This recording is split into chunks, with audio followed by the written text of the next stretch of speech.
നമസ്കാരം. ഒന്നരയാഴ്ചയോളം നീണ്ട പ്രതിസന്ധികൾക്ക് ശേഷം ഇൻഡിഗോ വിമാന സർവീസുകൾ സാധാരണ നിലയിലേക്ക്. തങ്ങളുടെ വിമാന സർവീസുകളിൽ ഭൂരിഭാഗം പുനഃസ്ഥാപിച്ചതായും ഇൻഡിഗോ അറിയിച്ചു.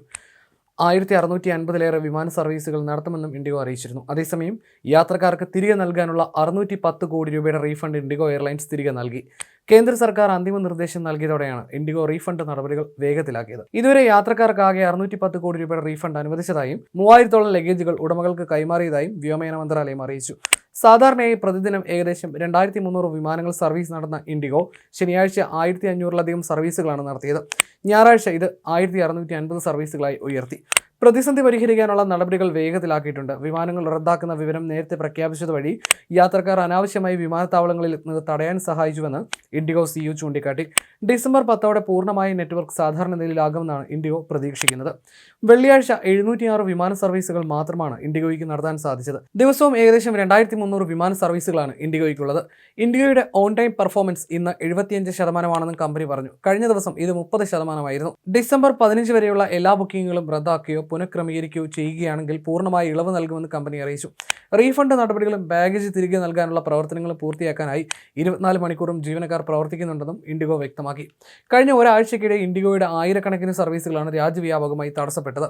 നിരവധി വിമാന സർവീസുകൾ ഈ ദിവസങ്ങളിൽ റദ്ദാക്കിയിരുന്നു. ഒട്ടേറെ സർവീസുകൾ മണിക്കൂറുകളോളം വൈകുകയും ചെയ്തു. ക്രൂ ഡ്യൂട്ടി ടൈം ചട്ടം നടപ്പാക്കിയതോടെ പൈലറ്റ്മാരുടെ ക്ഷാമം നേരിട്ടതാണ് ഇൻഡിഗോയ്ക്ക് പ്രതിസന്ധിയായത്. സർവീസുകൾ താളം തെറ്റി യാത്രക്കാർ വലഞ്ഞതോടെ പൈലറ്റ്മാരുടെ വിശ്രമം ഉറപ്പാക്കാനുള്ള പുതിയ ഡ്യൂട്ടി ചട്ടമായ ഫ്ലൈറ്റ് ടൈം ലിമിറ്റേഷൻ നടപ്പാക്കുന്നതിൽ ഫെബ്രുവരി 10 വരെ ഇൻഡിഗോയ്ക്ക് ഇളവ് നൽകിയിരുന്നു. അതിനിടെ പൈലറ്റ്മാരുടെ വിശ്രമ സമയം സംബന്ധിച്ചുള്ള പുതിയ ചട്ടങ്ങൾ കൈകാര്യം ചെയ്യുന്നതിൽ വീഴ്ച വരുത്തിയതിനും യാത്രക്കാർക്ക് ബുദ്ധിമുട്ടുണ്ടാക്കിയതിനും ഇൻഡിഗോ സിഇഒ പീറ്റർ എൽബേഴ്സിന് director general of civil aviation കാരണം കാണിക്കൽ നോട്ടീസ് അയച്ചിരുന്നു. 24 മണിക്കൂറിനുള്ളിൽ മറുപടി നൽകണമെന്ന് ആവശ്യപ്പെട്ടായിരുന്നു DGCA ഇൻഡിഗോ സിഇഒയ്ക്ക് നോട്ടീസ് നൽകിയത്. ഡിസംബർ 15 വരെ റദ്ദാക്കുന്ന എല്ലാ സർവീസുകൾക്കും മുഴുവൻ റീഫണ്ട് നൽകുമെന്നാണ് ഇൻഡിഗോ അറിയിച്ചിരിക്കുന്നത്. സർവീസുകൾ പൂർവ്വസ്ഥിതിയിലാകാൻ പരിശ്രമിക്കുകയാണെന്നും നേരത്തെ ഇൻഡിഗോ വ്യക്തമാക്കിയിരുന്നു. ബുദ്ധിമുട്ട് നേരിടുന്ന യാത്രക്കാർക്ക് താമസ സൗകര്യം ഒരുക്കുമെന്നും വിമാനത്താവളങ്ങളിൽ കാത്തിരിക്കുന്നവർക്കും ഭക്ഷണം നൽകുമെന്നും സാധ്യമായ സ്ഥലങ്ങളിലെല്ലാം ലോഞ്ച് ആക്സസ് നൽകുമെന്നും മുൻപ് ഇൻഡിഗോ അറിയിച്ചിരുന്നു. DGCAയുടെ പുതിയ ചട്ടങ്ങൾ നടപ്പാക്കിയതിനെ തുടർന്നുണ്ടായ പൈലറ്റ് ക്ഷാമമായിരുന്നു രാജ്യവ്യാപകമായി ഇൻഡിഗോ സർവീസുകൾ മുടങ്ങാൻ കാരണം. ഇന്ത്യയിലെ ഏറ്റവും വലിയ വിമാന കമ്പനിയായ ഇൻഡിഗോ സമീപ വർഷങ്ങളിലെ ഏറ്റവും ഗുരുതരമായ പ്രവർത്തന തകർച്ചകളിലൊന്നാണ് നേരിട്ടത്. പുതിയ ചട്ടങ്ങൾ നടപ്പാക്കാൻ 2 വർഷം കേന്ദ്രം സാവകാശം കൊടുത്തിരുന്നു. പ്രതിസന്ധി കണക്കിലെടുത്ത് ഇൻഡിഗോയ്ക്ക് ഭാഗികമായ ഇളവുകൾ നൽകിയിട്ടുണ്ട്. അതേസമയം പൈലറ്റ്മാരുടെ ഡ്യൂട്ടി സമയവുമായി ബന്ധപ്പെട്ട DGCAയുടെ ഉത്തരവ് പൂർണ്ണമായും മരവിപ്പിച്ചിട്ടില്ല. യാത്രാ വിമാനങ്ങൾ കൂട്ടത്തോടെ റദ്ദാക്കിയതുമായി ബന്ധപ്പെട്ട് ഇൻഡിഗോ എയർലൈൻസിനെതിരെയുള്ള വിമർശനം ശക്തമായതോടെ കേന്ദ്ര സർക്കാർ കടുത്ത നിലപാടിലേക്ക് കടക്കുമെന്നതിന്റെ സൂചനകളും നൽകിയിട്ടുണ്ട്.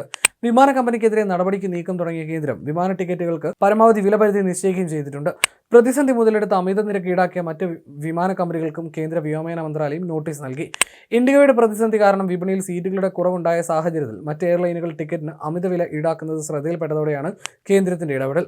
യാത്രക്കാരെ ചൂഷണം ചെയ്യുന്നത് തടയാൻ ദുരിതബാധിതമായ എല്ലാ റൂട്ടുകളിലും ന്യായമായ നിരക്കുകൾ ഉറപ്പാക്കുന്നതിനായി വിമാന നിരക്കുകൾക്ക് താൽക്കാലിക പരിധി ഏർപ്പെടുത്തി. ഇത് സംബന്ധിച്ച് എല്ലാ എയർലൈനുകൾക്കും ഔദ്യോഗിക നിർദ്ദേശം നൽകിയിരുന്നു.